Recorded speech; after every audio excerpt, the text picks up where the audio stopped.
जय श्री कृष्णा। फिर ले लिया थोड़ा रिलैक्स, बढ़िया 2-3 दिन का। कैसे रही रक्षाबंधन? बढ़िया, अच्छी बात है। तो अभी तो अब क्या था ना, उसके बाद तो तीज त्योहार की सीजन शुरू हो जाती है। तो अब तो चलते रहेंगे तीज त्योहार, जब तक दिवाली नहीं आ जाए कुछ न कुछ चलता रहेगा, फिर आगे कंटिन्यू। तो उसके साथ साथ तैयारी भी करते रहना। ऐसा नहीं कि आप त्यौहार के साथ साथ, जो मेरे को ये दिख रही है ना संख्या, वो गायब होने लग जाती है जब चिंता हो जाती है। कभी कोई गायब, कभी कोई गायब, और कोई परमानेंट चले जाते हैं कि घर गए तो वहीं रुक गए, कि अब तो यही देख लेंगे। जो मज़ा इसमें है ना, डायरेक्ट फेस टू फेस में है, नो डाउट ऑनलाइन का अच्छा है। मजबूरियाँ हो तो, अगर आपके पास टाइम हो तो सामने बैठ के ज़्यादा अच्छा समझ में आता है, क्योंकि वहाँ तो वो जो चीज़ है ना, वो ये लिखते हैं या कई बार ध्यान जाता है, लेट जाता है, तब तक रिप्लाई नहीं दे पाते। आपके तो सामने है तो उसका ज़्यादा अच्छा इम्पैक्ट आता है। इवन फिजिक्स में तो बहुत ज़रूरी है। देखो, अपनी उस दिन वो फाइल थी, शायद मैं पूरी कर पाया या नहीं कर पाया, तुम लोगों को ही जानना था। ये तो सवाल हो गया था, उसी को कंटिन्यू कर रहा हूँ मैं। एक आदमी एक दीवार को धक्का देता है और उसे विस्थापित करने में विफल रहता है। तो बताओ उसने क्या किया? कोई कार्य नहीं किया, मतलब W बराबर क्या हो गया? 0 हो गया, राइट। उसके बाद में आगे नेक्स्ट क्वेश्चन भी शायद अपन ने कर लिया था, 5 न्यूटन, ये भी कर लिया था क्या? 5 न्यूटन 10 मीटर 25 जूल, क्या आया था इसका आंसर? सब भूल गए आप लोग, है ना? बहुत बढ़िया, निहाल हो गए। F कितना न्यूटन हुआ बताओ? 5 न्यूटन। बल लगा रहे हैं और उसको 10 मीटर दूरी तय करानी है। बोलो S कितना है? 10 मीटर। बल दिया हुआ है, दूरी या विस्थापन दिया हुआ है 10 मीटर। अगर इस बल और इस विस्थापन के अधीन किया गया कार्य कितना जूल हो बताओ? 25 जूल हो। तो बताओ बल और विस्थापन या गति की दिशा के साथ जो कोण बनाता है वो क्या होगा? तो फॉर्मूला आपके सामने है, W बराबर क्या होता है? Fs cos theta. हमेशा ध्यान रखना, कोण जो बनता है वो किसके बीच में बनता है? दो रेखाओं के बीच में। बोलो किसके? बोलो ना, रेखा का नाम लो ना, डर क्यों गए? जब मैं तुम्हें इनविटेशन दे रहा हूं रेखा का नाम लेने के लिए, बोलो दो दिशाओं के बीच में। रेखाओं के बीच में कभी कोण डिसाइड नहीं होता है, बनता जरूर है लेकिन उसका निर्धारण नहीं हो पाता। याद आई ना वो क्लास? तो दो दिशाएं कौन कौन सी है, उसके लिए दोनों का सदिश होना जरूरी है। तो बल भी एक कैसी राशि है? सदिश राशि। और विस्थापन भी कैसी राशि है बताओ? सदिश राशि। जब आप इसमें सब वैल्यू पुटअप करोगे, शायद करवा दिया था मैंने, तो इसका आंसर जो है वो कितना डिग्री आएगा? बोलो 60 डिग्री।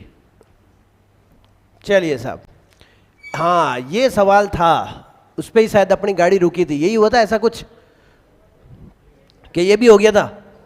हाँ ये भी याद आ रहा है।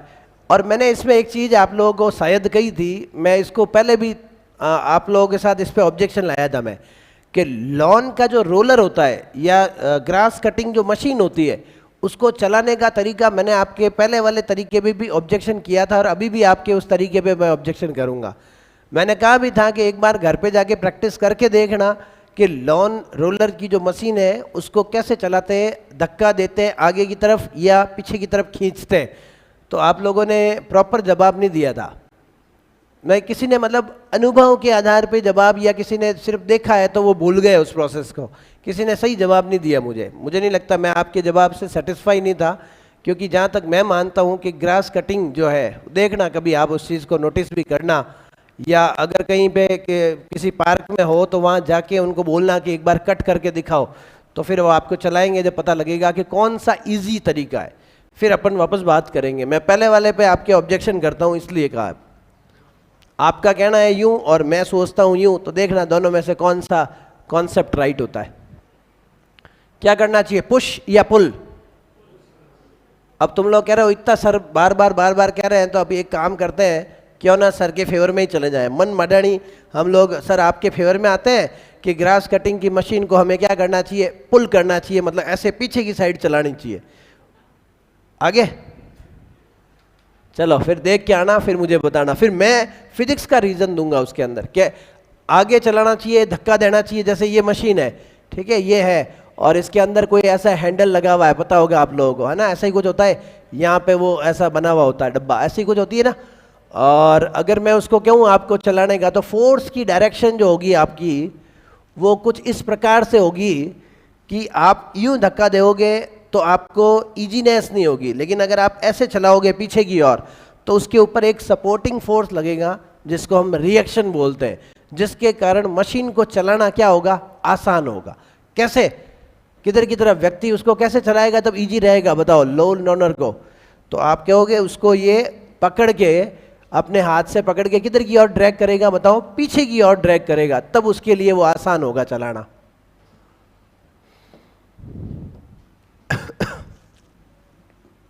ठीक है, इधर की साइड, मतलब उसको पुश नहीं करेगा, उसको क्या करेगा, पुल करेगा, तब उसके लिए ज्यादा इजी होगा, एफर्ट्स कम लगाना पड़ेगा, कम बल प्रयास से होगा, ध्यान रखना, कम बल से।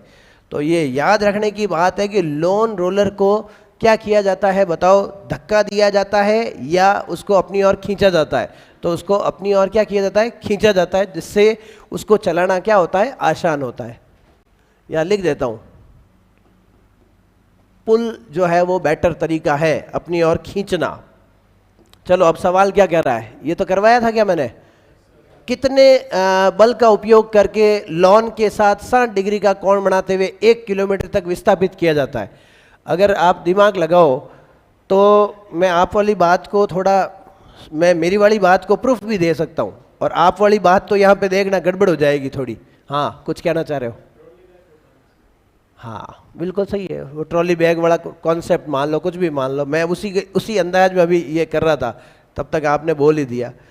अब आपकी बात मैं रखूं कि सर हमने तो कई गार्डनों की घास काटी है, हम तो पहले यही काम करते थे, इसलिए आपने तो शायद नहीं किया होगा, लेकिन हमने किया है। अब देखो, आप हमें यूँ ही मर्डर ही कह रहे हो कि ये ठीक है तो हम याद कर लेंगे।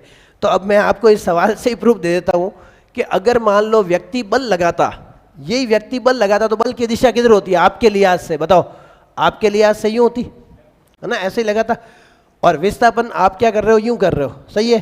तो ये बल और विस्थापन ये जो लग रहा है वो नीचे की ओर लग रहा है, बोलो किधर की ओर लग रहा है, नीचे की ओर। जब नीचे की ओर बल लगता है तो उस पे जो मशीन जो है वो घास के अंदर क्या हो रही है, अंदर जाम हो रही है, फंस रही है, और अगर यूं लगाएंगे तो मशीन क्या रहेगी, उसका भाग किधर की ओर रहने की कोशिश करता है, ऊपर। तो किसी चीज को अंदर धसाना या उसको चलाने के लिए ऊपर उठाना चाहिए, बताओ, तो चलाने के लिए क्या करना चाहिए, ऊपर उठाना चाहिए, मतलब उसका एफर्ट्स जो है उसका एक कंपोनेंट कहाँ जाना चाहिए, ऊपर जाना चाहिए। ये बातें थोड़ी फिजिक्स की गहरी बातें हैं भाई। ये मान लो कोई है ना, अब एक व्यक्ति उसके ऊपर ऐसे बल लगाता है, यही कहना चाह रहे हो आप, बल ऐसे लगाएगा, यूं ऐसे बल लगा रहा है, यूं धक्का दे रहा है ऐसे। अब आप मुझे बताओ कि बल के कितने घटक हो गए, ये मान लीजिए आपका क्या हो गया, विस्थापन हो गया।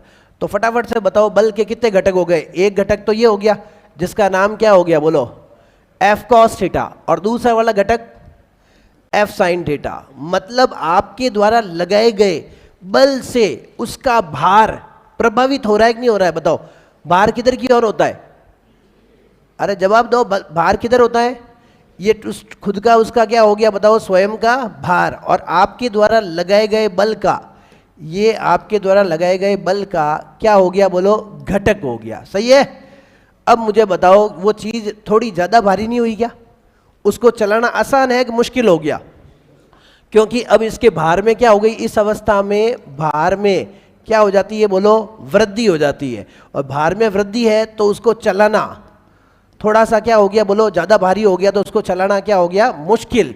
मतलब चला सकते हैं, लेकिन यहां पे F को क्या करना पड़ेगा, बताओ, बढ़ाना होगा, F को क्या करना होगा, बढ़ाना होगा। अब चलते हैं हम लोग उल्टी डायरेक्शन में।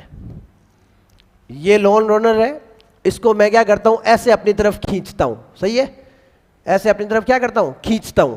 अब देखो, अब कई बार हम लोग उस बैग को आगे की तरफ भी चलाते हैं, तो क्या होता है, कभी चलाया आपने ट्रॉली बैग को आगे की तरफ चलाते हैं तो क्या होता है, मुश्किल तो होता ही होता है। और क्या होता है, बताओ, जिन लोगों ने ऐसा किया होगा उन लोगों ने फोड़े भी पाए होंगे, यूं यूं कराते कराते कभी कभी क्या होता है, हाँ, कई बार ऐसा होता है कि उसके साथ कोई अटक जाता है तो वो बैग आगे की तरफ मुंह कर देता है, कई बार उन्हें बेड़म बेड़ खुद भी गूदड़ी बन जावा, होता है कि नहीं होता है।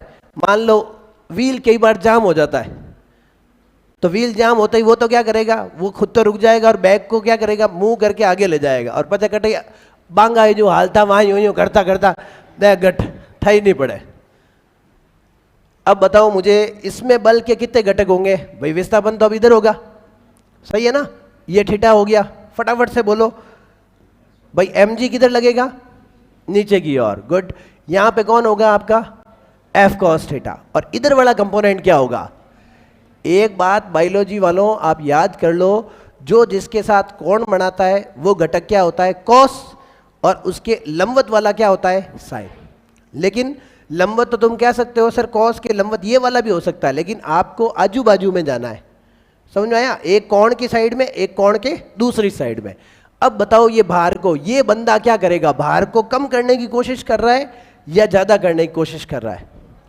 तो बल का ये घटक, बल का यह घटक क्या करता है बताओ? बल का यह घटक भार को क्या करता है? घटाता है। भार को क्या करता है?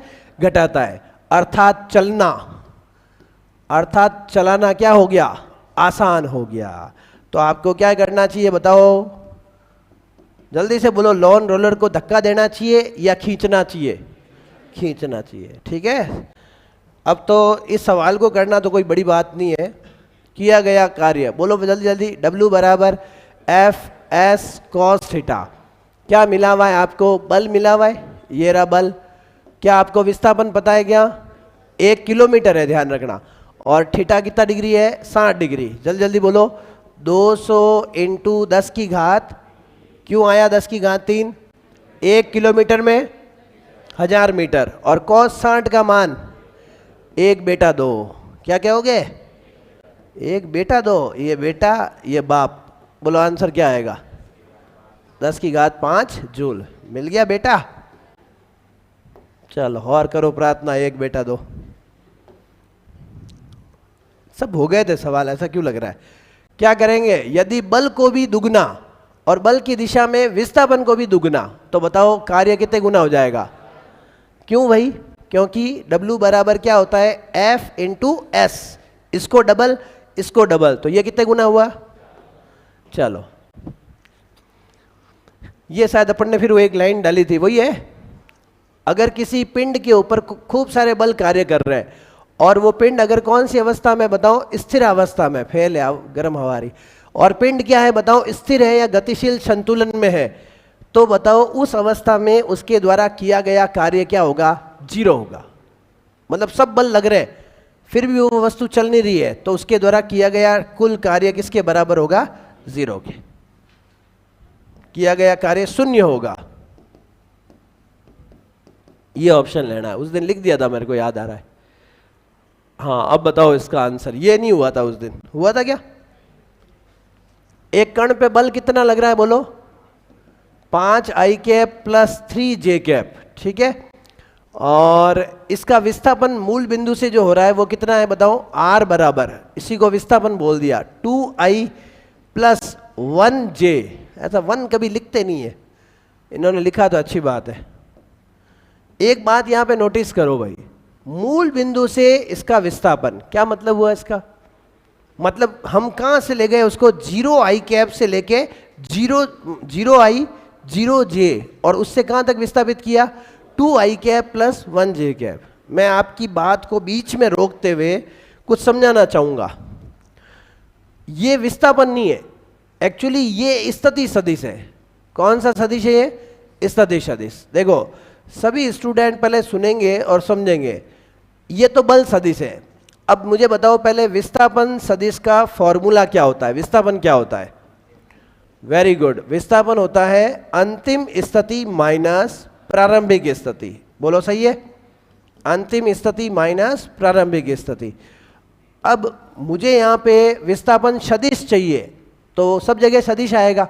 बोलो क्या होगा? R2 minus R1। सही बोला? अब समझना, यहाँ पे थोड़ा जोर देना दिमाग पे। अंतिम मतलब, अंतिम का मतलब से, मूल बिंदु से वहां गया। मैं जोधपुर से जयपुर गया, बताओ अंतिम कहां हुआ? जयपुर। तो सवाल क्या कर रहा है? इसके मूल बिंदु से, मूल से बिंदु पर विस्थापित किया जाता है। मतलब इसका विस्थापन हुआ है मूल बिंदु से 2i cap plus 1j cap पर। तो फटाफट बताओ मुझे अंतिम स्थिति सदिश क्या आया? बोलो 2i cap plus j cap. सही है? और स्टार्टिंग में वो कहां था? हाँ, अब तुम कहोगे क्यों लिख रहे हो सर? क्योंकि अगर कोई दूसरा सवाल आ गया कि यहां से यहां हुआ तो तुम उसको घटाना भूल जाओगे। अभी घटाओ, बोलो क्या लिखूं मूल बिंदु का? 0 आई कैप प्लस 0 जे कैप प्लस 0 के कैप। फाइनली आंसर क्या आएगा? 2 आई कैप प्लस जे कैप। बोलो ये कौन निकला? विस्थापन। अब मुझे क्या चाहिए? सवाल को पढ़ो, बोलो क्या ज्ञात करना है? सदिश रूप में सूत्र लगाना पड़ेगा। W बराबर बोलो F डॉट, क्योंकि ये सदिश रूप है। बोलो बल की कंपोनेंट्स क्या क्या है? 5 है, 3 है और क्या है? 0 है। विस्थापन के कंपोनेंट बोलो 2 है, 1 है और 0 है। मैं पूछना चाहूंगा के कैप के कंपोनेंट क्या है? नहीं है, मतलब क्या होगा? 0। अगर के कैप मौजूद नहीं है तो उसका घटक जो होगा वो 0 होगा। अब बोलो डॉट गुणा कैसे करते हैं? डॉट गुणा, डॉट गुणा में क्या करना होता है? इसका x कंपोनेंट, इसका भी x कंपोनेंट, दोनों को गुणा कर लो। बोलो x x दोनों का 5 और 2, फिर इसका y बोलो 3, इसका y बोलो, फिर बोलो आगे इधर का 0 और इधर का भी क्या आया? 0। मुझे 10 और 3 कितना मिला? 13 और मात्रक क्या लग गया? कौन सा ऑप्शन राइट हुआ? समझ में आया? एक बार अगर नहीं समझ में आया तो सदिश चैप्टर के अंदर डॉट गुणा पढ़ लेना, अपना आप समझ में आ जाएगा। ये इसकी बात कर रहा था मैं। अब इसको पढ़ो तो थोड़ा पता लगेगा कि मैं क्यों वो करवाया।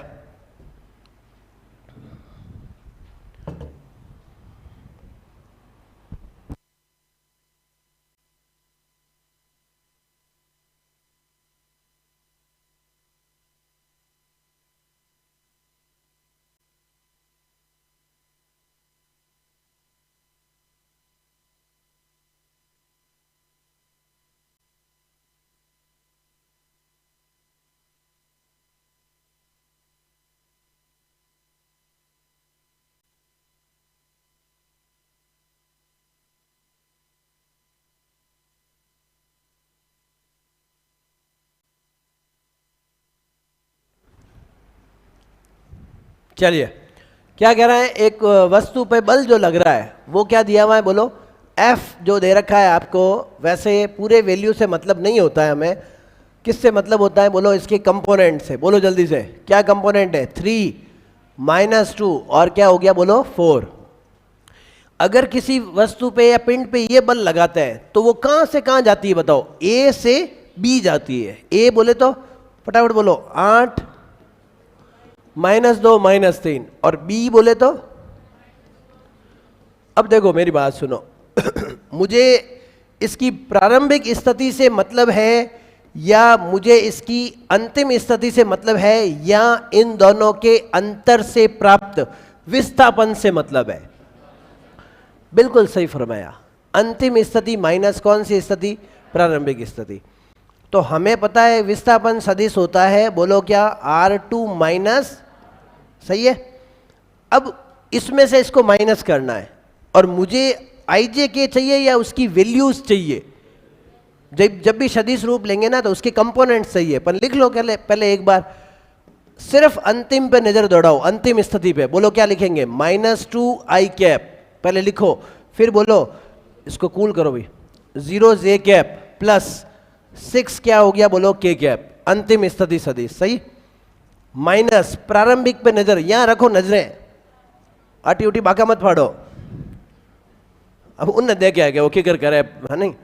8 आई कैप -2 जे कैप -3 के कैप, सही है। अब देखो भाई माइनस करेंगे ना तो माइनस का 2 और माइनस का 8 कितना हुआ? माइनस का 10। उसके बाद में ये 0 है और इधर माइनस माइनस क्या हो जाएगा? और उधर बोलो 6 और 3 कितना हो जाएगा? बोलो 9, सही है। क्या मुझे पूरा चाहिए या इसके कंपोनेंट चाहिए? समझ में आया? नए वाले स्टूडेंट जो ज्वाइन किए वो ध्यान रखना, सदिश पढ़ना पड़ेगा आपको, तब ये आप सीख पाओगे कि W बराबर होता है F vector dot S vector. दोनों के x कंपोनेंट ले लो, उसका भी और विस्थापन का भी। बोलो इसका क्या है?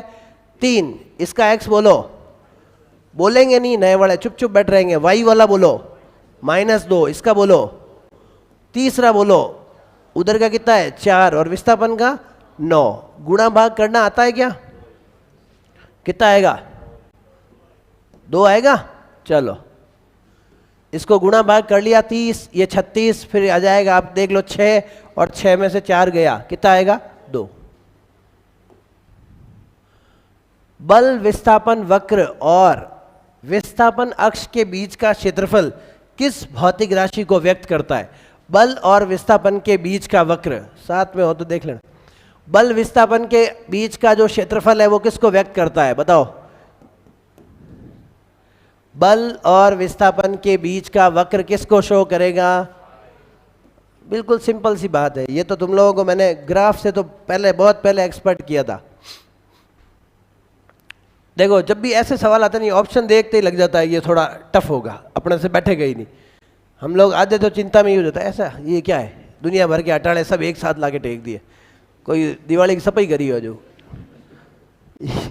होता है, ये मेंटलिटी है, ये ह्यूमन आपकी अपना आप नेचर रहेगी, बिहेवियर रहेगा। एम द्रव्यमान का एक पिंड जो समय t में किया गया कार्य जो समय t के फलन के रूप में समय t1 में आराम से गति v तक त्वरित हो जाता है द्वारा दिया गया है। अब देखो नहीं मैंने गलती से पढ़ लिया गलत, जब भी कॉमा आ जाता है ना उसके बाद के सेंटेंस को अलग रूप में पढ़ा जाता है, कॉमा और वापस कॉमा आता है, देखो ये यहाँ गड़बड़ हो जाती है। अब पहले इसको पढ़ो ही मत, बीच वाले को पढ़ो ही मत, पहले ये पढ़ो, द्रव्यमान m के एक पिंड पर समय t में किया गया कार्य होगा। समझ गए? ये ऑप्शन किसके है पहले बताओ, ये सब के सब किसके है? कार्य के। और ये कार्य हमें किस में करना है? t समय में कार्य। बोलो किस में? t समय में मुझे क्या ज्ञात करना है? कार्य ज्ञात करना है। अब क्या कह रहा है ये? जो समय t के फलन के रूप में समय t1 में आराम से गति v तक त्वरित हो जाता है।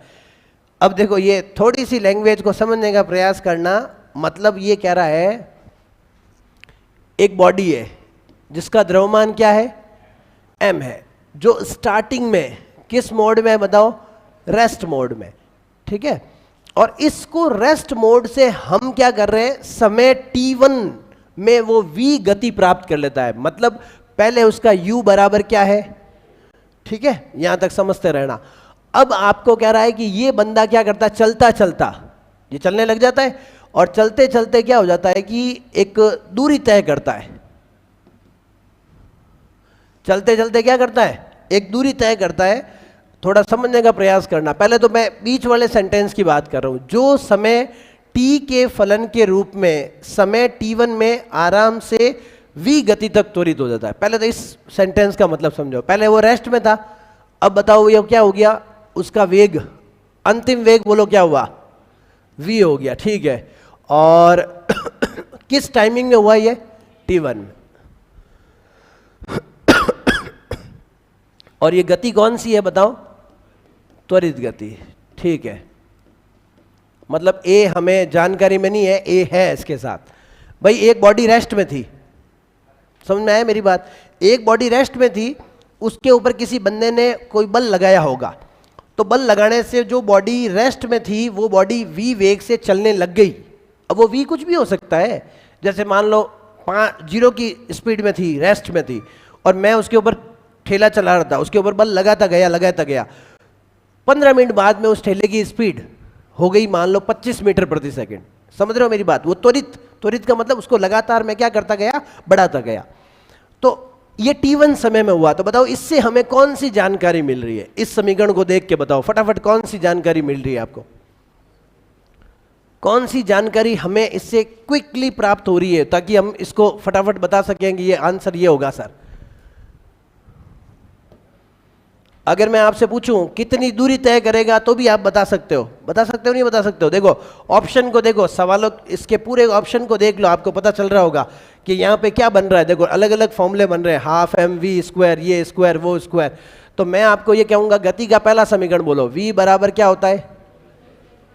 सही है, ये तो होता ही है फॉर्मूला, सबको ही पता है। दूसरा समीकरण बोलो s बराबर ut plus half A T square. ये दो समीकरण ही महत्वपूर्ण होती है, इन पे ज़्यादा फोकस करना चाहिए आपको।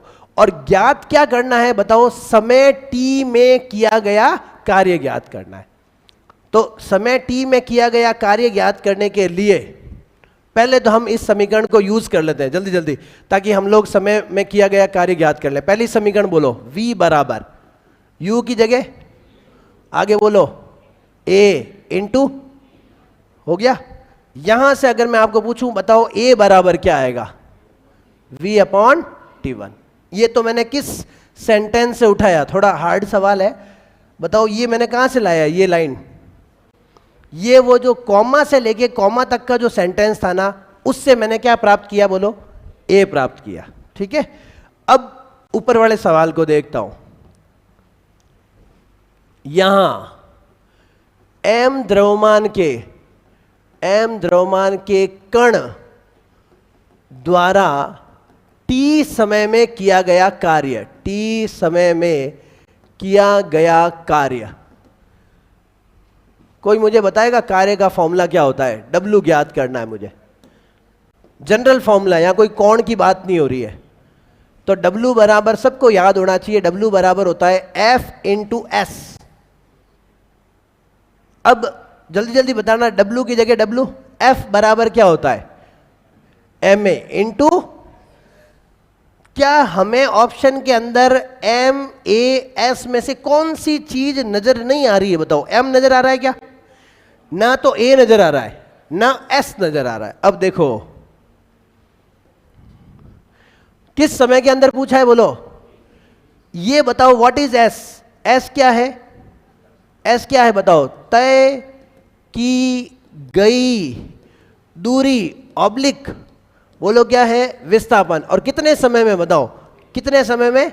t समय में। गुड। अब मुझे बताओ S बराबर फॉर्मूला क्या होता है, ut प्लस हाफ AT²। बोलो मुझे यहां जल्दी से कोई बताएगा कि u की जगह कितना रखूं? ये तो गया, 0 हो गया। बोलो आंसर क्या आएगा, हाफ AT²। रख दो, W की M तो रखना ही रखना है, बोलो A है और इसकी जगह क्या आएगा, हाफ AT²। अब बताओ हमारे ऑप्शन के अनुसार हाफ की जगह हाफ, बोलो MA² T²। क्या A है क्या सवाल के अंदर? नहीं है, लेकिन A हमें दिया हुआ है, बोलो कितना है, V अपॉन T1। तो हम लोग समीकरण 1 से उसका क्या रखेंगे, मान रखेंगे। बोलो क्या आएगा, हाफ M, बोलो V अपॉन T1 का होल स्क्वायर इंटू T²। तो कौन सा ऑप्शन राइट हुआ? ऑप्शन A, हाफ M, इसका स्क्वायर होगा ना V अपॉन T1 का, V अपॉन T1 का स्क्वायर, V अपॉन T1, ये M अंदर आ गया। देखो वापस लिख रहा हूं, देखो हाफ ये M, ये V अपॉन T1 का स्क्वायर इंटू T²। अब हम लोग चिंता में किस लिए पड़े, देखो इसकी चिंता का कारण बिल्कुल वाजिब है। 1 मिनट के लिए मैं रुकता हूं, फिर आपसे बात करता हूं। W बराबर होता है भाई लोगों F इंटू एस। मतलब किसी भी चीज को विस्थापित करने के लिए क्या लगाना पड़ता है, बल लगाना पड़ता है, और बल लगाने से वस्तु विस्थापित होती है। सही है। अब इस बल के अंदर झांक के देखो क्या है, बल F बराबर क्या होता है, MA। MA का मतलब कोई द्रव्यमान की वस्तु लो और उसके ऊपर आप क्या लगाओ, एक फोर्स लगाओगे, जिससे या तो वो स्थिर से क्या हो जाएगी, गतिशील, या गतिशील से स्थिर, या उसकी गति में क्या हो जाएगा, परिवर्तन। यही करेगा, या उसकी डायरेक्शन बदल दो। तो M तो है ही है, उसको हम एक्सेलरेट कर रहे हैं। क्या कर रहे हैं, एक्सेलरेट। अगर मुझे A निकालना कोई नहीं सिखाए तो बताओ मुझे A के लिए किसकी शरण में जाना पड़ेगा? तो आपको और मुझे अच्छी तरीके से पता है कि गति की समीकरण काम में लेनी पड़ेगी। बोलो क्या काम में लेनी पड़ेगी, गति की समीकरण पढ़ी हुई हम लोगों ने, वहां से आ जाएगी। व्हाट इज S, बताओ वो S क्या है, उसके द्वारा तय की गई दूरी। भाई इसी ने तो बल लगाया है, तब उसने दूरी तय की। भाई ठेला आपने चलाया तो आपने उसको एक्सेलरेट किया, तो वो 1 घंटे के अंदर यहां से ठेठ कहां पहुंच गया, पावटा पहुंच गया। दौड़ाते गए, चलाते गए, दौड़ाते गए, चलाते गए, पावटा पहुंचा दिया। तो एस क्या है बताओ, तय की गई, फटाफट बोलो, तय की गई दूरी। तो बताओ इसके लिए भी तो हमारे पास में समीकरण है s बराबर यू टी प्लस, बोलो, हाफ ए टी स्क्वायर। इसके लिए हमारे पास समीकरण है v बराबर u प्लस ए टी। बस इन दोनों समीकरणों को मैंने क्या किया, यूज किया और वो समीकरण बन गई। लेकिन सवाल कितना राजी कर रहा है, वो ये कह रहा है कि आपने जब त्वरित किया ना उसमें टाइमिंग क्या काम आ रहा है, t1, और आपने जो दूरी तय की है उसमें टाइम क्या काम आ रहा है, t। जबकि त्वरण सब जगह क्या है, एक जैसा। क्या है, एक जैसा। अब तुम कहोगे सर दूरी तय करने में t टाइम और त्वरित करने में t1 टाइम, ये कैसे हुआ? अब बताता हूं। देखो, स्टार्टिंग में जब मैंने किसी चीज को धक्का देके कहीं ले जाना चाहा, तो मैं पहले जोश जोश में, जब मेरे पास क्या थी, एनर्जी थी, तो मैं क्या करता गया, उसको लगातार धक्का देता गया, उसकी स्पीड को क्या करता गया, बढ़ाता गया। एक स्पीड होने के बाद मैं अब उसकी स्पीड को बढ़ा नहीं रहा हूं, अब उसके ऊपर क्या कर रहा हूं, एक जैसा, मतलब एक ही वेलोसिटी से उसको चला रहा हूं। ऐसा होता है कि नहीं होता है? स्टार्टिंग में आप भी गाड़ी चलाते हो तो ऐसे करते हो कि पहले हम लोग उसको धुंधाते हैं, फिर सोचते हैं खूब देर चला ली यार, अब तो थोड़ा नीचा कर लें, है ना। तो फिर उसको एक कांस्टेंट स्पीड से, जितना लोगों को दिखाना होता है गली में, ये वो जो टारगेटेड होता है अपना, देख लिया, हाँ ठीक है ना। तो वो सब टारगेट हमारे कंप्लीट होने के बाद कोई जाना ही नहीं गली में, कोई मोहल्ले में ऐसे में चले गए, तो वह अपनी असली औकात पे आ जाते हैं। तो फिर वो हम क्या करते हैं, चलते जरूर है, लेकिन वहां पे फिर हम लोग क्या करेंगे बताओ, उस t1 से वो दूरी तय करते रहेंगे। समझ रहे हो मेरी बात? तो एक्सेलरेटिंग मोड ये वाला है, बाकी आगे चलते रहे, इसलिए ये फॉर्मूला काम में लिया। जब कोई पिंड, इसका जवाब तुम लोग दोगे, बहुत सोच के देना। जो जवाब दे रहे हो उससे पहले एक पल के लिए रुकना, मैं तुम्हें समझा देता हूं। जब कोई पिंड किसी ऊंचाई से स्वतंत्रता पूर्वक नीचे गिरता है तो गुरुत्वाकर्षण बल के द्वारा किया गया कार्य होता है, सक्का, नक्का, सुनिया और कोई नहीं, कुछ भी हो सकता है। सोचना, ऐसा नहीं हो सक्का के चक्कर में नक्का हो जाए। अरे इन्होंने आज कमेंट भी नहीं लगाए, कुछ छोरे पूछ रहे होंगे।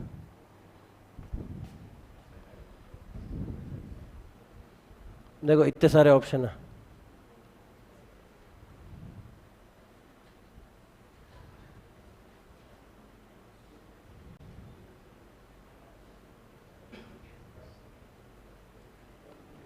बोलो बोलो, आंसर बोलो।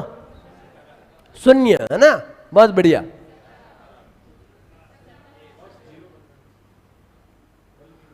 अरे देखो, फोर्स जीरो, अरे गुरुत्वाकर्षण बल के द्वारा ही तो किया गया कार्य पूछ रहे हैं। फ्री फॉल बॉडी है, ठीक है। बताओ गुरुत्वाकर्षण बल किधर लगता है, नीचे की तरफ, सही है कि ऊपर की तरफ? गुरुत्वाकर्षण बल तो नीचे की तरफ ही लगता है, और विस्थापन भी किधर हो रहा है, दोनों की दिशा एक दूसरे के क्या हुई, समान, और समान दिशा में कार्य का मान।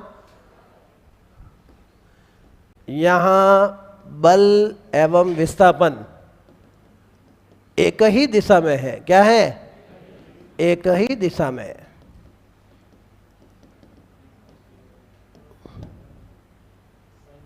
चलो हो गए। अब कुछ और उसमें ऐड कर देंगे, अभी और एक दो और लगवा देंगे। तो हमारा टॉपिक कहां तक हुआ, गतिज ऊर्जा वाला हो गया था हमारा, देख लिया सबने, एक बार चेक करो। थ्योरी टॉपिक गतिज ऊर्जा हो गया।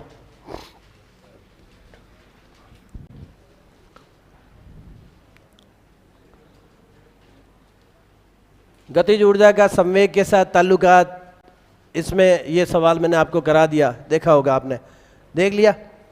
एक मैं आपको इससे जुड़ा हुआ एक प्रश्न कराना चाहता हूं, संवेग गतिज ऊर्जा आधारित प्रश्न, संवेग एवं गतिज ऊर्जा पर आधारित प्रश्न, गतिज ऊर्जा आधारित प्रश्न।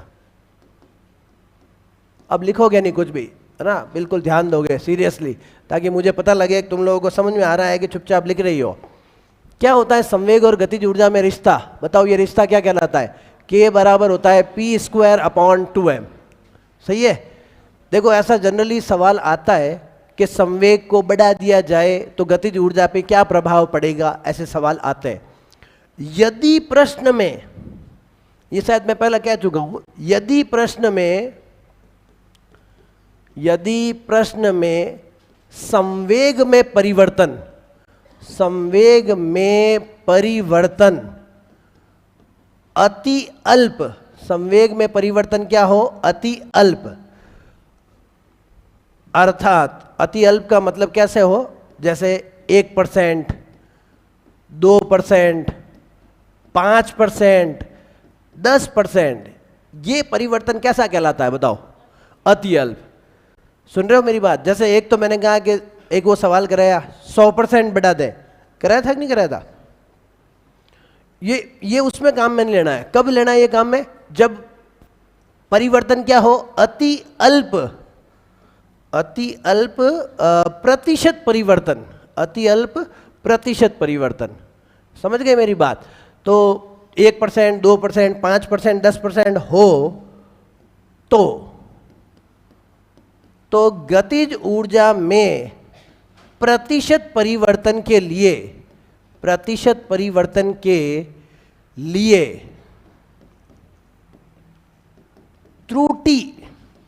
त्रुटि कॉन्सेप्ट का यूज करेंगे, त्रुटि कॉन्सेप्ट का क्या करेंगे, यूज करेंगे। अब त्रुटि कॉन्सेप्ट क्या है वो हमें पता होना चाहिए।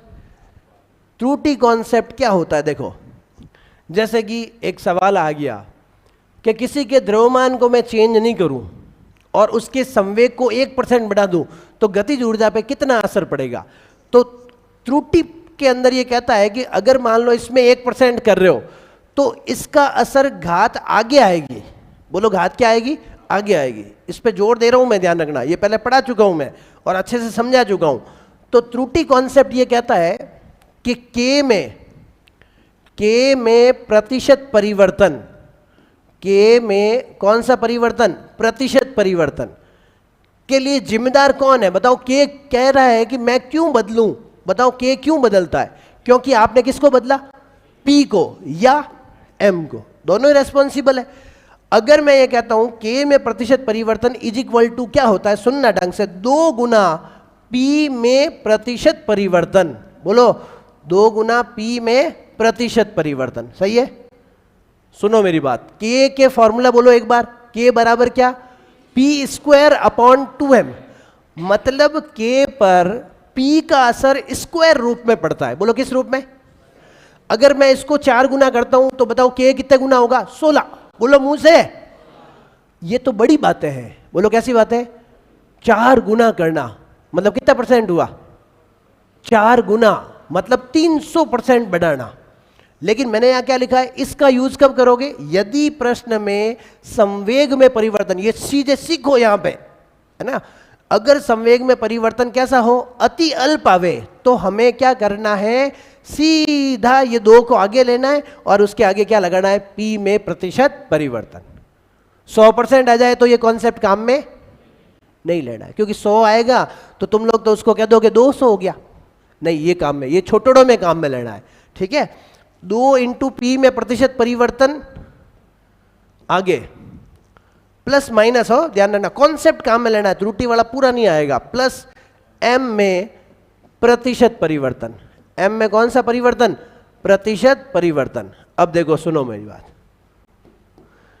यदि लागू हो, यदि प्रश्न में क्या हो? लागू हो, मतलब प्रश्न में उसके बारे में कहा हो तो आपको ये काम में लेना है। अब मैंने प्लस माइनस क्यों लगाया? बताओ, प्लस माइनस क्यों लगाया?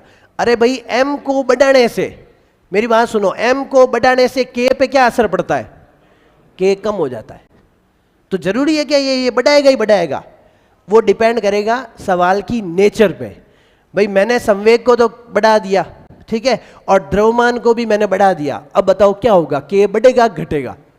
तुम मुझे ऐसे ही जवाब दो कि मैंने इसको भी बढ़ाया और इसको भी बढ़ाया, बताओ के पे क्या असर पड़ेगा? तो तुम क्या कहोगे? सर, आपने इसको कितना बढ़ाया और इसको कितना बढ़ाया, क्योंकि इसका काम बढ़ाने से बढ़ेगा। अरे बोलो भाई, इसके बढ़ाने से ये, लेकिन इसके बढ़ाने से ये, हाँ, इसलिए मैंने इसके आगे क्या लगाया?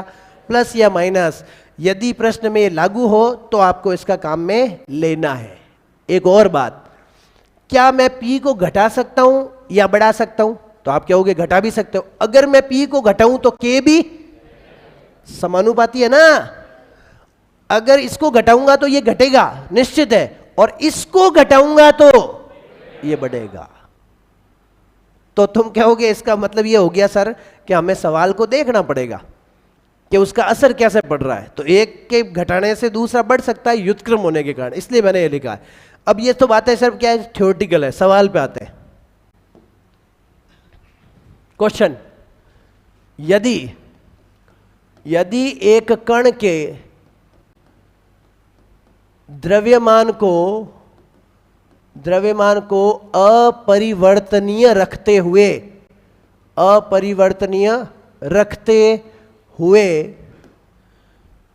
इसके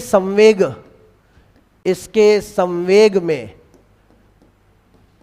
2% की कमी कर दें तो गतिज ऊर्जा होगी। देखो option A, B, C, D. 4% की वृद्धि, 2% की कमी, 4% की कमी, 2% की वृद्धि। मतलब कुछ पल्ले तो पड़ा है। चलो, के बराबर बोलो क्या होता है, पी स्क्वायर अपॉन के पे असर किसका पड़ रहा है, पी का 2m का। वैसे तो दोनों का ही है, लेकिन सवाल के अनुसार इसको तो हमने क्या कर दिया, साइलेंट कर दिया, क्योंकि प्रश्न के अनुसार अकॉर्डिंग टू द क्वेश्चन ये साइलेंट है। मतलब ये न्यूट्रल प्राणी है, ना तो यस में ना नो में। ये लोग घातक ज्यादा होते हैं, कभी भी पढ़ा चेंज कर सकते हैं। अब बताओ के पे असर किसका पड़ा। अब देखना, के में प्रतिशत परिवर्तन इज इक्वल टू 2 गुना, घात क्या कहती है, मैं आगे आऊंगी, घात का असर आगे आ जाता है। कब, जब परिवर्तन कैसा हो, अत्यधिक हो। क्या हो, अति अल्प हो। मराई ऊंधा ऊंधा यादगारी। 2 इंटू पी में प्रतिशत अल्प परिवर्तन, सही लिखा। अब बताओ यहां पे प्रश्न में क्या हो रहा है, बढ़ रहा है घट रहा है। तो आप यहां क्या होगे, इसके नीचे लिख दोगे के में प्रतिशत कमी बराबर 2 गुना पी में परसेंटेज कमी।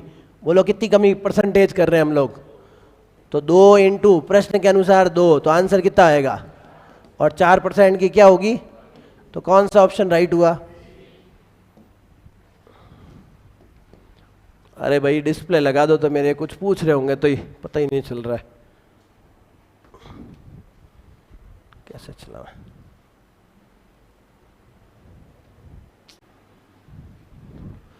आजकल ये भी क्या है कि ये टॉपिक समझ में आया आप लोगों को। ये गतिज ऊर्जा और संवेग पे आधारित प्रश्न था। एक वृद्धि करेगा तो दूसरा वृद्धि करेगा, लेकिन कमी भी हो सकती है अगर वो रिवर्स पढ़ाओ। कैसे पढ़ाओ, रिवर्स में पढ़ाओ तो एक बढ़ा भी सकता है और दूसरा उसको क्या कर सकता है, घटा भी सकता है। एक ऐसा सवाल करा देता हूं।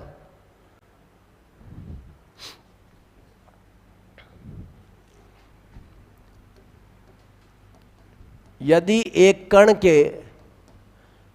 एक कण नहीं लेते हैं, फिर पिंड लेते हैं, पिंड के द्रव्यमान एवं संवेग में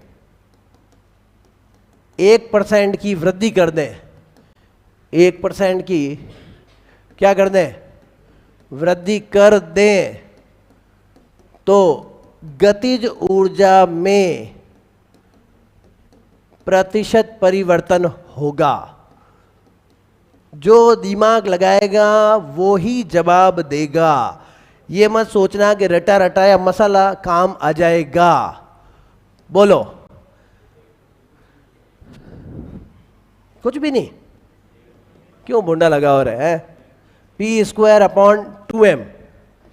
देखो मेरी बात सुनो, इसकी वृद्धि, इसमें वृद्धि और इसमें भी वृद्धि, इस वृद्धि का असर यहां पे किस रूप में पड़ता है, वृद्धि के रूप में। और इसकी वृद्धि का असर कैसे पड़ता है, कमी के रूप में। बस जिसने ये बात समझ ली उसने जंग जीत ली।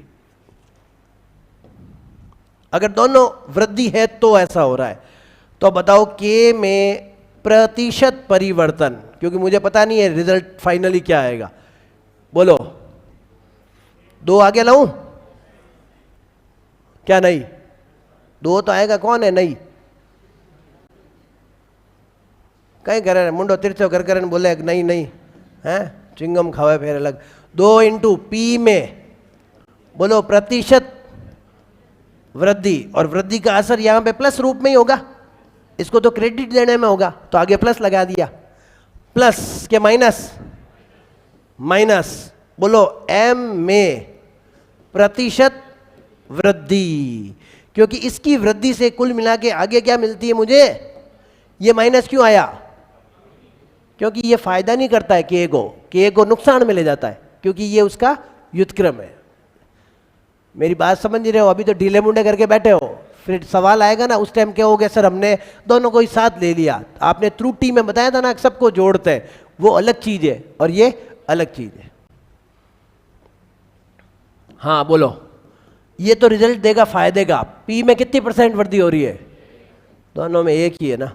माइनस एम में तो बोलो 2 और 2 में से 1 गया, कुल मिला के 1 प्लस में आएगा, तो गतिज ऊर्जा में क्या होगी? वृद्धि होगी। और कितने % की हुई? तो ये सवालों का यूज तब करना है जब परिवर्तन कैसा हो? अल्प हो। चलो लिखो।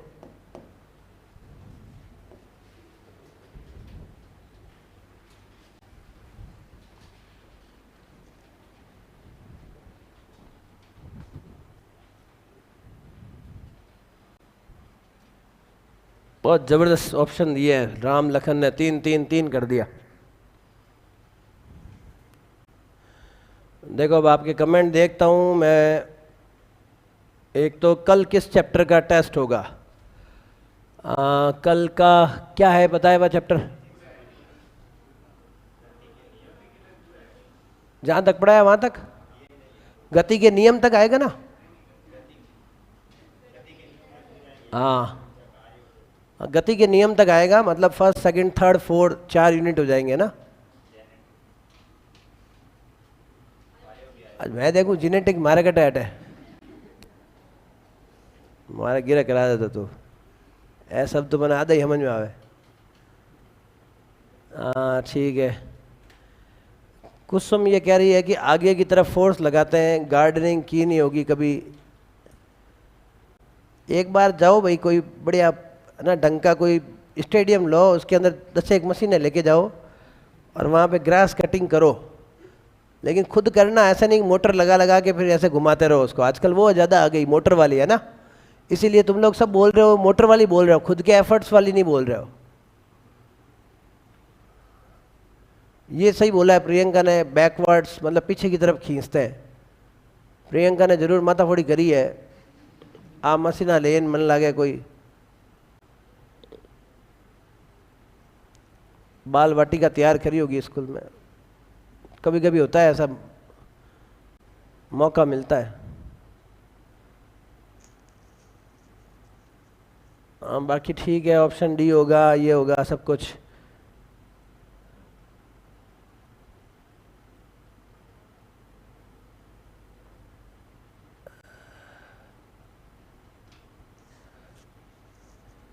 सही कहा रमेश ने, वैल्यू पर निर्भर करेगा, घटेगा बढ़ेगा क्या होता है उस वैल्यू पर निर्भर करता है। लेकिन व्युत्क्रम और उस पर भी है। टेस्ट कब होगा? वो आ जाएगा मैसेज, कल ही होगा। और कब होगा?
आप अगर इसमें 20% तक आ जाए ना तो भी ले लेना, सही आंसर आ जाएगा, ठीक है। लेकिन इतना ज़्यादा देते नहीं है, क्योंकि 20% मतलब 25% वाला मत लेना, वो चौथा हिस्सा हो जाता है इसलिए।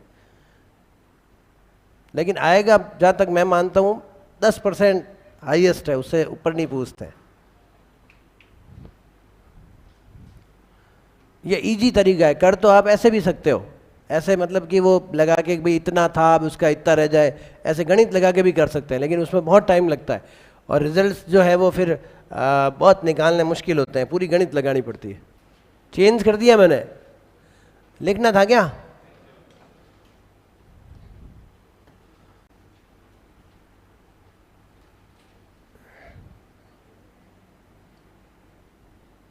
हाँ लिख ले, एक बार और लिख ले।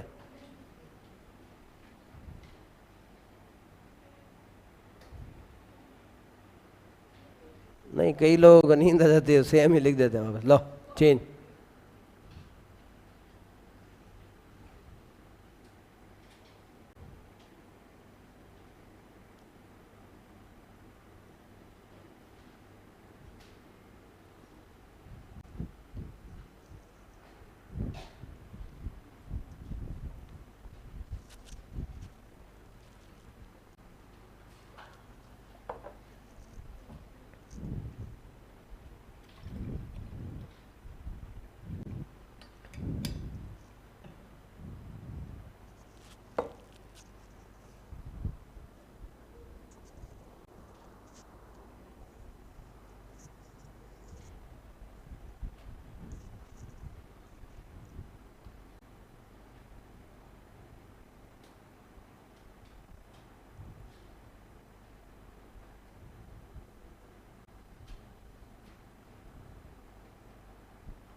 चले,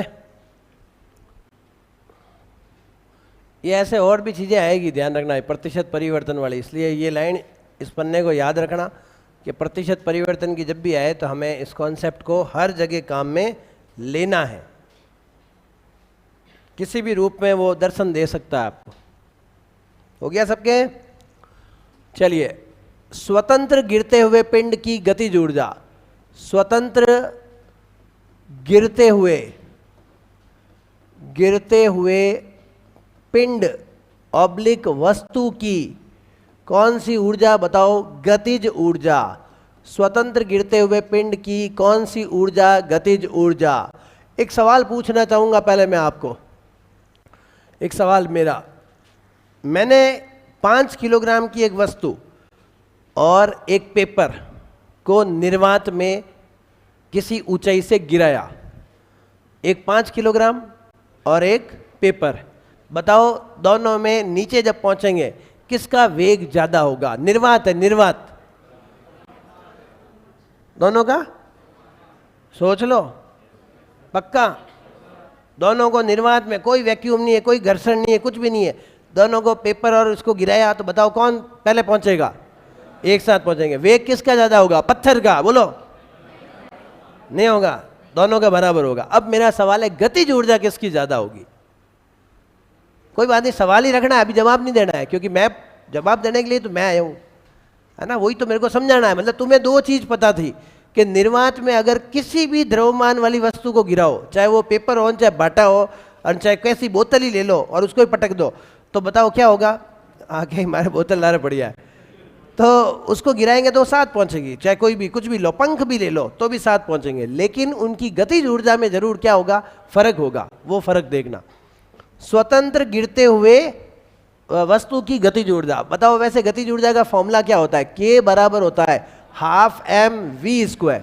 ये तो कोई चलती हुई वस्तु का हो सकता है, लेकिन फ्री फॉल के केस में याद रखना, फ्री फॉल अंडर ग्रेविटी के केस में फ्री फॉल अंडर ग्रेविटी के केस में आपको क्या फॉर्मूला काम में लेना है वो जरूर याद करना।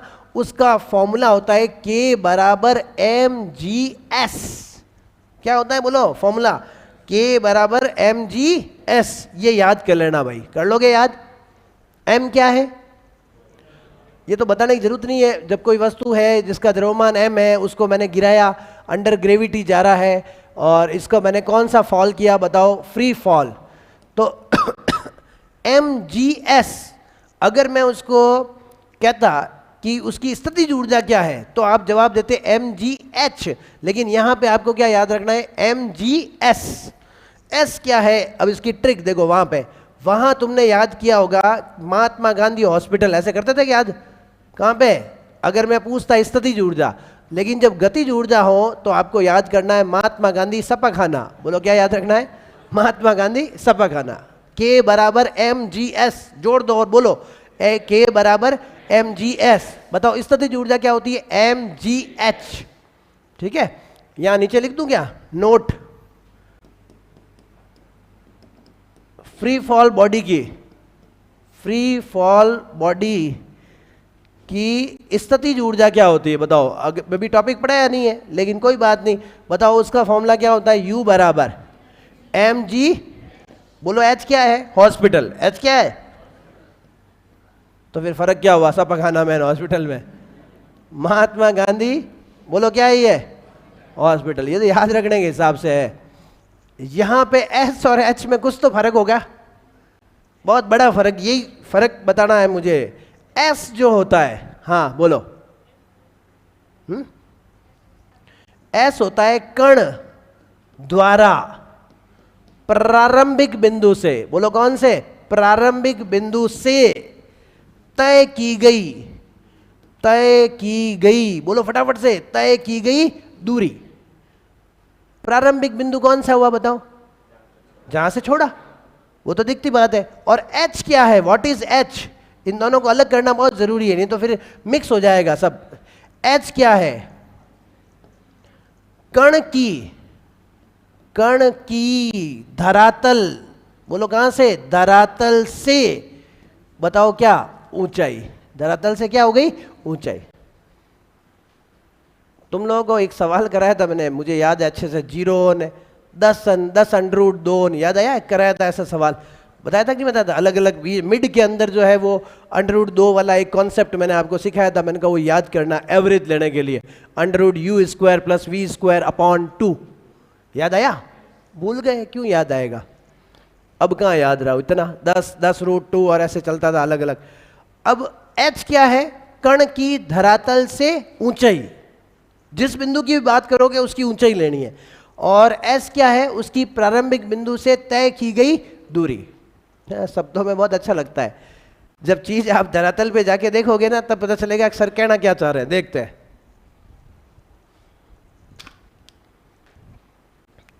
ये मैंने फ्री फॉल किया, स्टार्टिंग यहां से कर रहा हूं। अभी सिर्फ दूरी देखेंगे, और ध्यान रखना दूरी, ऊंचाई नहीं देखेंगे आप लोग। अभी बताओ मुझे, जैसे जैसे ये नीचे गिरता जाएगा उसकी प्रारंभिक बिंदु से तय की गई दूरी बढ़ती जाएगी। ये कौन सा बिंदु है? प्रारंभिक बिंदु, उससे तय की गई दूरी। तो जैसे जैसे कण नीचे गिरता जाता है उसकी प्रारंभिक बिंदु से या छोड़े गए बिंदु से, कौन से बिंदु से? छोड़े गए बिंदु से दूरी क्या होती है? बढ़ती जाती है। इसलिए उसकी गतिज ऊर्जा भी क्या होगी? बढ़ती जाएगी। सही है? लेकिन जैसे जैसे वो नीचे गिरता जाता है उसकी धरातल से, बोलो कहां से? धरातल से ऊंचाई क्या होती जाती है? यहां आया, ऊंचाई क्या हुई? तो इसकी स्थितिज ऊर्जा क्या हुई? कम हो गई, क्योंकि उसकी ऊंचाई क्या है? ये बताओ क्या है? कम हो गई। तो किसी चीज गिरती है तो कौन सी ऊर्जा बढ़ती है? गतिज ऊर्जा। और कौन सी ऊर्जा घटती है? स्थितिज ऊर्जा। लेकिन उसकी कुल यांत्रिक ऊर्जा जो क्या रहती है बताओ? समान रहती है। क्या रहती है? समान रहती है। समझ में आया?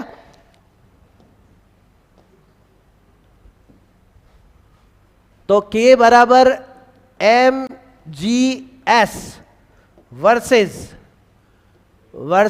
U बराबर mgh। जैसे जैसे कण ऑब्लिक पिंड स्वतंत्र नीचे गिरता जाता है। स्वतंत्र क्या होता है? नीचे गिरता जाता है, गिरता जाता है। अब इसके अंदर पॉइंट डाल रहा हूं, देखो यहां पे पॉइंट। उसके द्वारा, जल्दी जल्दी बोलो, उसके द्वारा प्रारंभ बिंदु से, प्रारंभ ऑब्लिक कौन सा बिंदु? छोड़े गए बिंदु से, समझ में आ रहा है? प्रारंभ बिंदु से तय की गई, से तय की गई, फटाफट बोलो, तय की गई दूरी। जैसे जैसे नीचे गिरेगा तय की गई दूरी क्या होती जाती है? बढ़ती जाती है। अरे समझे नहीं समझे? एस क्या हुआ? बढ़ा। इसलिए परिणाम स्वरूप गतिज ऊर्जा भी क्या होती है? बढ़ती है। समझ गए मेरी बात? जैसे जैसे नीचे गिरता जाएगा वैसे वैसे उसके द्वारा तय की गई दूरी भी बढ़ती रहेगी, इसलिए उसके अंदर एस बढ़ेगा तो के का मान भी क्या होगा? बढ़ेगा। सबसे ज्यादा कहाँ होगा? बढ़ रहा है, बढ़ रहा है, बढ़ने दो ना। कहाँ होगा सबसे ज्यादा? जब वो धरातल से एवं धरातल से टकराने पर, धरातल से क्या करने पर? टकराने पर उसकी गतिज ऊर्जा, फटाफट बोलो, जवाब दो, उसकी गतिज ऊर्जा मैक्सिमम होती है। अरे जब धरातल से टकराता है उस वक्त उसकी गतिज ऊर्जा क्या होती है? उससे ज्यादा दूरी बढ़ेगी क्या? अब कहां बढ़ाओगे? अब तो वो टकरा गया, तो अब धीरे धीरे उसकी ऊर्जा क्या हो जाएगी? कम हो जाएगी। तो सबसे ज्यादा कहां हुई बताओ? गिराने वाले बिंदु पर या वो धरातल वाले बिंदु पर? अब इसका उल्टा बोलो, अब इसका उल्टा बोलो। जबकि जैसे जैसे पिंड गिरता है, जैसे जैसे पिंड क्या जाता है? गिरता जाता है, गिरता जाता है, उसकी धरातल से ऊंचाई, उसकी धरातल से ऊंचाई बोलो क्या होती जाती है? ऊंचाई h घटती जाती है। h क्या होती जाती है?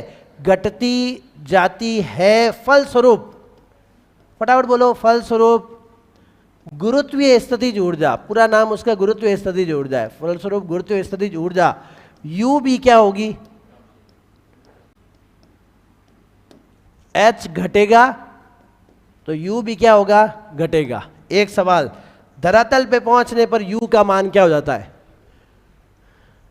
जब वो नीचे पहुंच गया ठेठ धरातल या फर्श पर पहुंचने पर, धरातल ऑब्लिक कहां पे? फर्श पर पहुंचने पर, जल्दी जल्दी बताओ, पहुंचने पर H क्या हो जाएगा? इसलिए U बराबर भी क्या होगा? सही है। अब मुझे बताओ जल्दी से, यहां पे गिराया मैंने तो ये स्टार्टिंग पॉइंट यहां से गिराया, वो आ गया यहां पे, कहां पे आया बोलो? जमीन पे। ये आपका ड्रॉप पॉइंट है जहां से हमने उसको फ्री फॉल किया या ड्रॉप किया।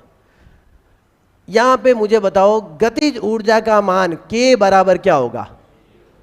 स्टार्टिंग में जब ड्रॉप किया तो कुछ भी दूरी तय नहीं की। अरे के बराबर क्या होता है बोलो? के बराबर होता है mgs। तो बताओ स्टार्टिंग पॉइंट में हमारा के क्या हुआ? मिनिमम हो गया। अब आ जाओ इधर नीचे, यहां के का मान, और यहां से यहां आए तो क्या हुई बोलो? वृद्धि। इधर आ जाओ, u u u u बराबर क्या होता है? mgh। इस पॉइंट पे बोलो u का मान मैक्सिमम, सही है। और इधर से नीचे आएंगे जब, u का मान मिनिमम और इजिकल टू क्या हो जाएगा? कुल मिला के यहां पे क्या हुई? कमी।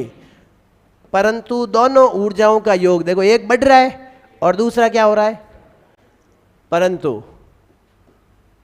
परंतु k प्लस u का, इन दोनों का योग, k प्लस u का जो योग है, इन दोनों का योग सदैव सदैव क्या रहता है? नियत ऑब्लिक संरक्षित रहता है। सदैव नियत या क्या रहता है? संरक्षित रहता है। वो भी ध्यान रखना, ब्रैकेट में लिखूंगा शर्तों के अधीन। किसके अधीन?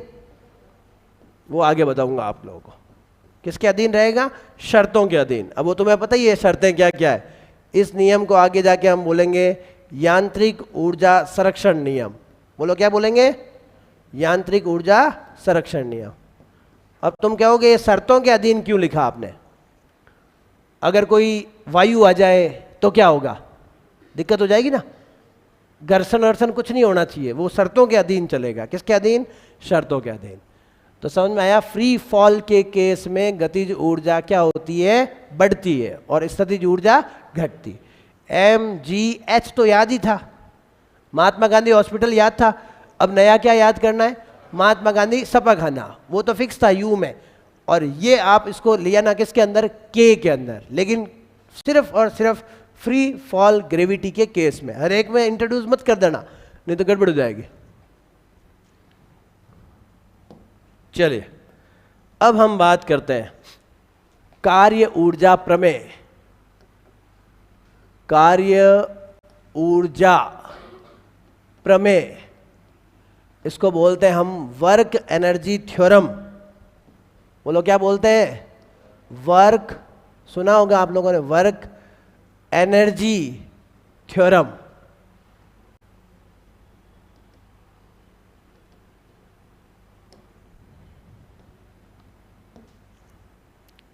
कार्य ऊर्जा प्रमेय, एक तरफ तो हम कहते थे कि जितना कार्य करते हैं सर, वो कार्य हमारे जो है वो बताता है कि हमारे शरीर में कितनी ऊर्जा है। कार्य जो है वो ऊर्जा जो है वो कार्य की माप से डिसाइड होती है। लेकिन यहाँ पे हम क्या कह रहे हैं कि किसी वस्तु के ऊपर जितने भी बाह्य बल है, सभी बाह्य बलों के द्वारा किया गया कार्य, जितने भी बल उसके ऊपर लग रहे हैं, सभी बाह्य बलों द्वारा किया गया कार्य उसकी गतिज ऊर्जा में परिवर्तन के बराबर होता है।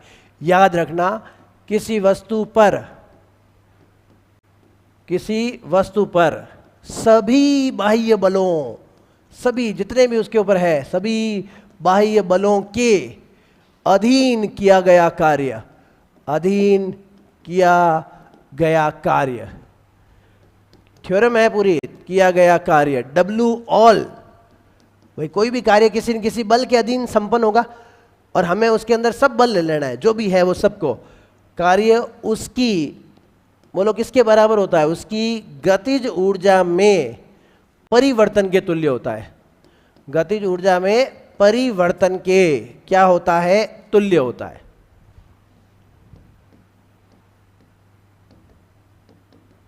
सवाल कराएंगे जब पता लगेगा। आपको तो थ्योरम फिलहाल याद करनी है। वर्क जो हो रहा है, सब बलों के अधीन जितना भी कार्य हो रहा है, वो सब गतिज ऊर्जा में परिवर्तन के बराबर होगा। तो याद रखना सब लोग, work is equal to change in kinetic energy. याद रह जाएगा, work is equal to change in kinetic energy. To be prepare, W किसके अधीन? बोलो सब बलों के अधीन, ऑल।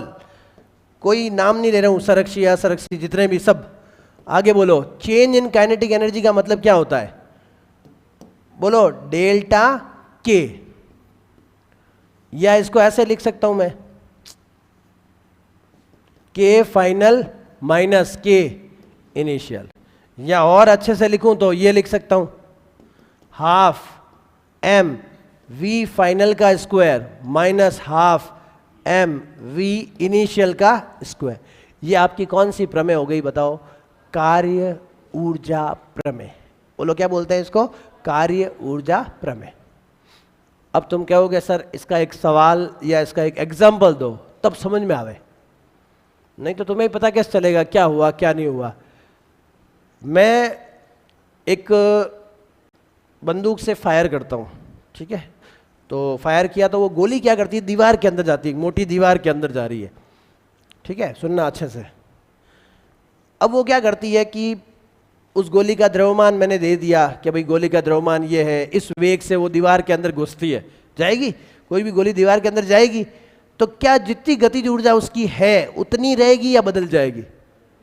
बदल जाएगी, सही है, क्योंकि उसका वेग क्या होगा? बदलेगा। तो गतिज ऊर्जा में परिवर्तन होगा, मतलब फाइनल गतिज ऊर्जा आप कह सकते हो क्या होगी बताओ? लास्ट जब वो रुक जाती है क्या होगी बताओ? जीरो। और स्टार्टिंग में तो खूब सारी थी उसकी गतिज ऊर्जा। इसका मतलब उस दीवार ने उसके ऊपर क्या किया?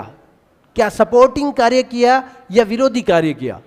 विरोधी कार्य, मतलब उसको एक तरह से क्या किया? रोकने का काम किया। तो आपको ये फॉर्मूला लगाना है कि W ऑल जो लग रहा है उसके अंदर फॉर्मूला लग जाएगा। अंतिम गतिज ऊर्जा में हम लोग जीरो लिखेंगे, प्रारंभ में वो जैसे चल रही थी वो लिख देंगे। M हमारे पास है ही है, और वो कितनी दूरी तक चलने के बाद रुकेगी, ऐसे पूछ ले कि वो उसके ऊपर कितनी दूरी पे कितना विरोधी बल लगाएं कि वो 20 सेंटीमीटर में जाके रुक जाए, ठीक है, दीवार द्वारा। तो उस वक्त हमें कौन सी प्रमेय काम में लेनी है? कार्य ऊर्जा प्रमेय। अब तुम्हें यूं नहीं समझ में आएगा, एक सवाल कराऊंगा तभी समझ में आएगा। तो कार्य ऊर्जा प्रमेय याद हो जानी चाहिए। एक ये देखो, ये जो मैंने कराया इसके आधार पे एक सवाल मुझे याद आया अभी, वैसे तो शीट में आ जाता है या कहीं कहीं आता ही आता। दो अलग अलग, दो भिन्न द्रव्यमान की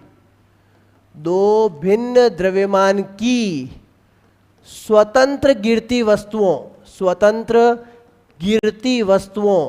यही तो मैंने पूछा था आपको। दो भिन्न द्रव्यमान की स्वतंत्र गिरती वस्तुओं, ब्रैकेट में क्या लिखा मैंने, बताओ? एक ही ऊंचाई से। सही लिखा? कहां से बताओ? एक ही ऊंचाई से की गतिज ऊर्जाओं का अनुपात। तुमने क्या कहा था भाई? एक ही ऊंचाई से अगर दो वस्तुओं को गिराएंगे तो किस वस्तु के द्वारा वेग ज्यादा होगा, बताओ? तुमने जवाब दिया था ना, अगर दो अलग अलग द्रव्यमान की वस्तुओं को एक ही ऊंचाई से गिराएंगे तो दोनों समान वेग से धरती पे पहुंचती है और उनको नीचे आने में लगा समय भी क्या होता है? समान, परंतु दोनों की गतिज ऊर्जाएं अलग अलग होती है। लगाऊं नोट? ध्यान रखना, जब दो भिन्न भिन्न द्रव्यमान की वस्तुओं, बोलो क्या ले सकते हो, बताओ? वस्तुओं, एक ले ली m1 और दूसरी क्या ले ली m2 को एक ही ऊंचाई, कुछ भी नाम दे दो आप, मान लो क्या दे दोगे? h से स्वतंत्र छोड़ा जाता है। स्वतंत्र गिराने पर उनकी अंतिम चाल जो होती है, उनकी कौन सी चाल बताओ? अंतिम चाल, जो फाइनल वेग है जब वो धरातल से टकराते हैं, उनकी अंतिम चाल एवं गिरने में लगा फटाफट बोलो, लगा समय, दोनों के लिए क्या होता है? बोलो, समान होता है। परंतु ये तो चीज पहले लिखा चुका हूं कि नया क्या लिखा है सर आपने? परंतु दोनों की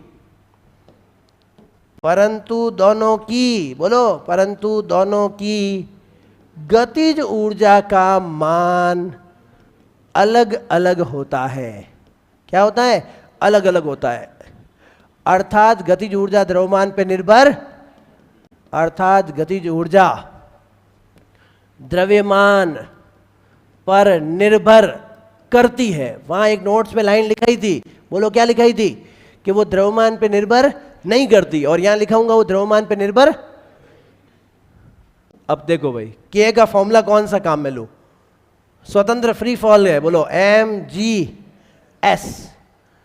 अब एक वस्तु के लिए लेना है या दो वस्तुओं के लिए? ठीक है, तो अनुपात ले लूं, बोलो जल्दी जल्दी इस फॉर्मूले से। K1/K2 = लगाओ फॉर्मूला, बोलो पहली वस्तु का द्रव्यमान m1, g किस दूरी से तय करा उसने? भाई जिस ऊंचाई से गिराया वो पूरी दूरी तय की नीचे आने पर। दूसरे वाले में बोलो m2g, बोलो बोलो जल्दी बोलो। h क्या कैंसल हुआ? GH गया। बोलो आंसर क्या आया?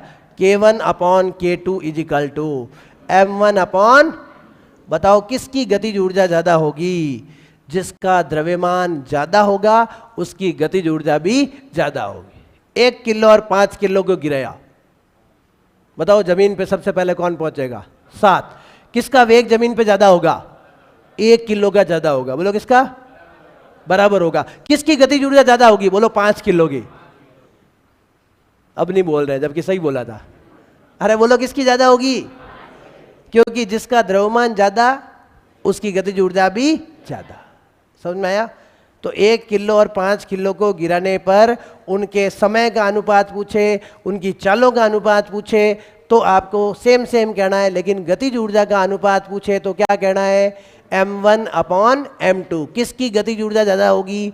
जो वस्तु अपेक्षाकृत क्या होगी? भारी, उसकी गतिज ऊर्जा ज्यादा होगी, और जो हल्की होगी उसकी गतिज ऊर्जा, ये है ना तुम्हारे सामने फॉर्मूला।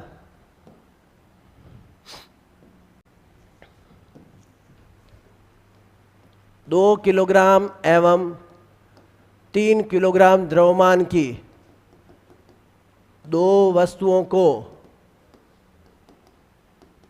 एक ही ऊंचाई से स्वतंत्र गिराने पर अंतिम बिंदु और धरातल पर गतिज ऊर्जा का अनुपात होगा। Option A, option B, option C, option D और ऑप्शन ई 1:2, 2:3, 3:2, 2:1। ई को छोड़ दो, बोलो बोलो बोलो बोलो, आंसर बोलो, कौन सा? बी राइट होगा। क्यों? क्योंकि K1/K2 इजिकल टू क्या होता है? M1/M2। बोलो 2:3। किसकी गतिज ऊर्जा ज्यादा होगी? अर्थात 3 किलोग्राम वाली वस्तु का वेग अधिक होगा, गतिज ऊर्जा क्या होगी बताओ? अधिक होगी। क्या अधिक होगी? गतिज ऊर्जा। ये समझ में आना सबको जरूरी है फ्री फॉल के केस में। बोलो किसके केस में? Free fall. लिखो,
इसको आप स्थितिज ऊर्जा के साथ वर्ड डाल देना, गुरुत्वीय स्थितिज ऊर्जा, जी वाली।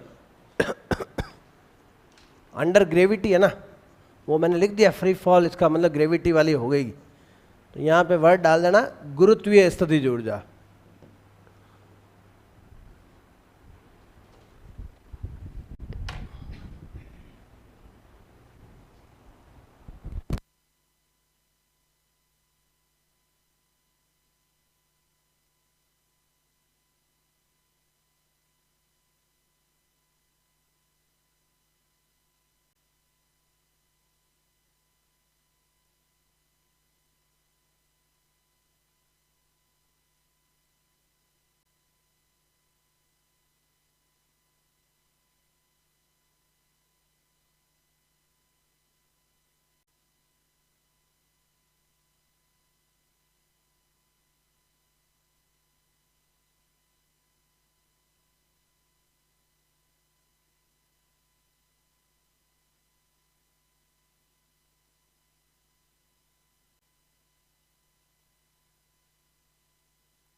क्लास ख़त्म नहीं हुई है, अभी तो चल रही है, 8 बजे तक चलेगी।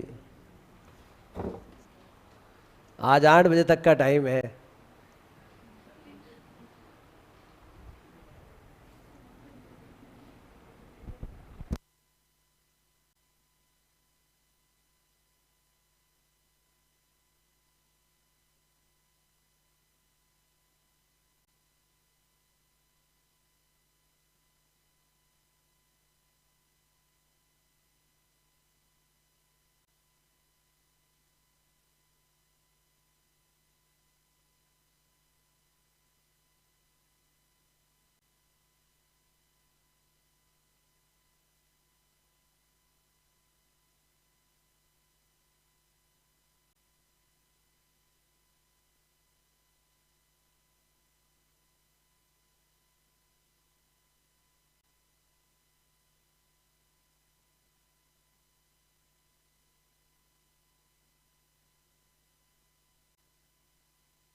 देखो इसके अंदर यहाँ कहना चाह रहे हो ना, फॉर्मूला मैंने एस लिया है लेकिन तय की गई दूरी पूरी एच बन चुकी है उसमें, क्योंकि वो लास्ट पॉइंट पे पूछ रहा है कि जब वो नीचे गिरा तो गतिज ऊर्जाओं का अनुपात, तो यहाँ पे एस एच बन गया क्योंकि एक ही ऊंचाई से गिराया।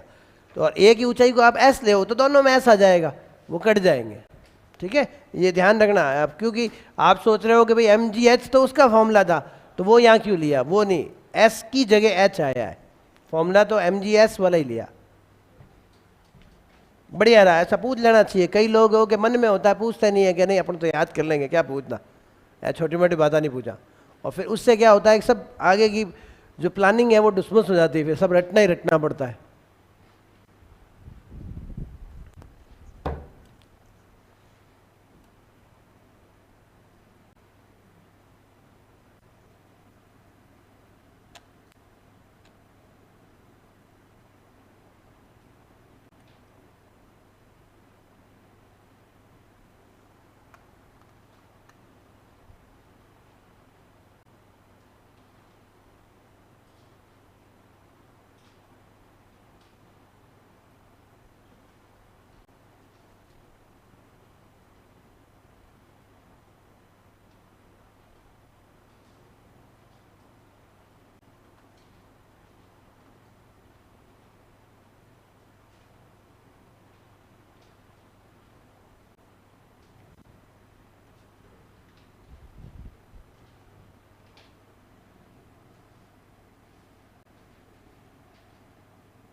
एक कार्य ऊर्जा प्रमेय का सवाल करा देता हूँ ताकि तुम्हारे दिमाग में रहेगा कि कार्य और ऊर्जा में परिवर्तन में कौन सी ऊर्जा लेनी है।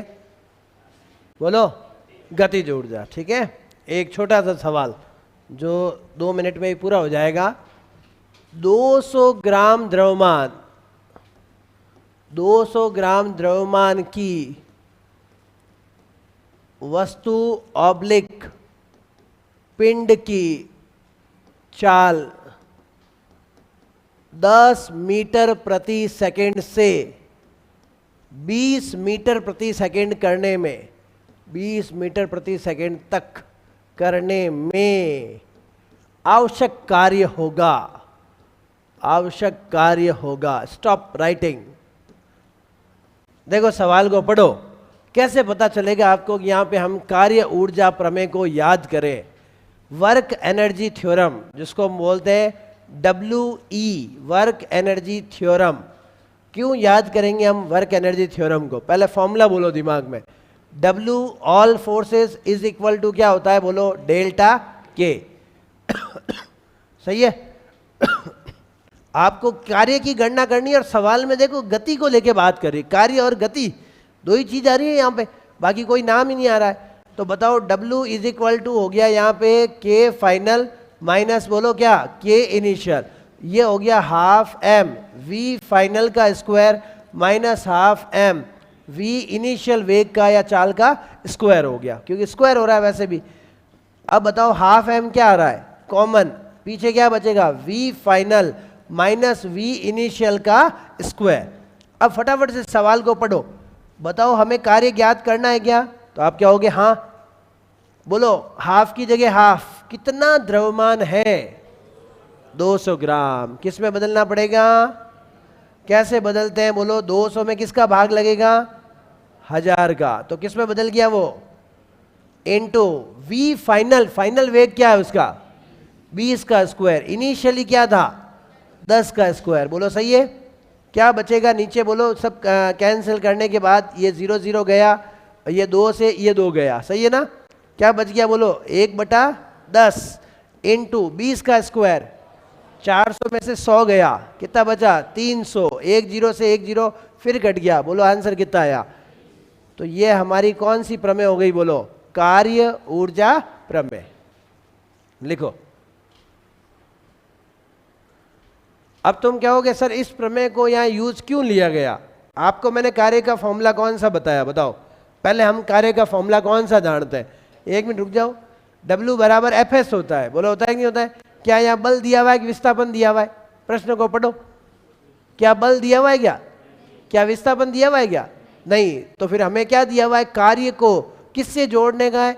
गतिज ऊर्जा से। उस वक्त आपको ये थ्योरम काम में लेनी है।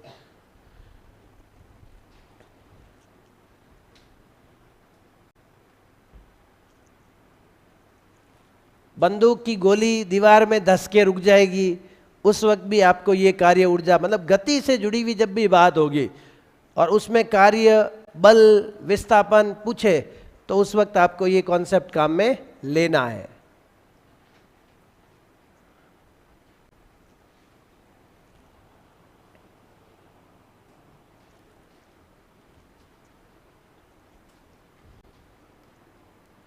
परिधि